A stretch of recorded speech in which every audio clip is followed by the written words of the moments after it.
About an hour after a fire department began fighting a blaze, this shipping container, exposed to the extreme heat of the burning building, exploded.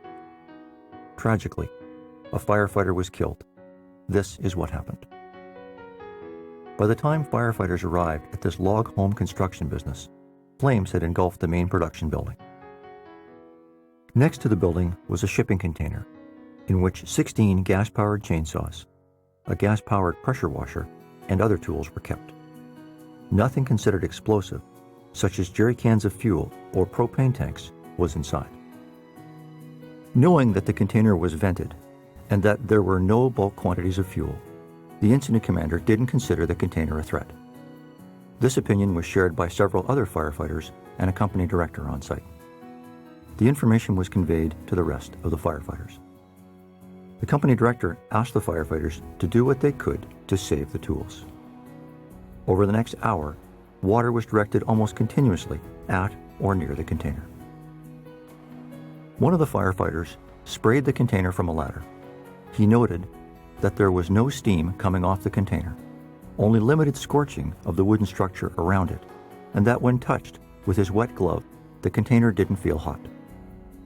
Some of the roof trusses on the main building were collapsing, so the firefighters pulled back. Shortly after, with nothing further falling, a fire captain and a firefighter moved towards the building, spraying flare-ups near the shipping container. During the fire, heat had built up inside the container, with some areas reaching at least 200 degrees Celsius.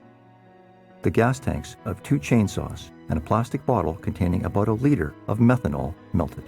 Gasoline vapor also escaped from the tanks of the other equipment. Denser than air, the vapor settled along the bottom, too far from the small vents of the container to be dissipated. Without warning, the container exploded. The fire captain, struck by a door, would not survive his injuries. The firefighter was not injured.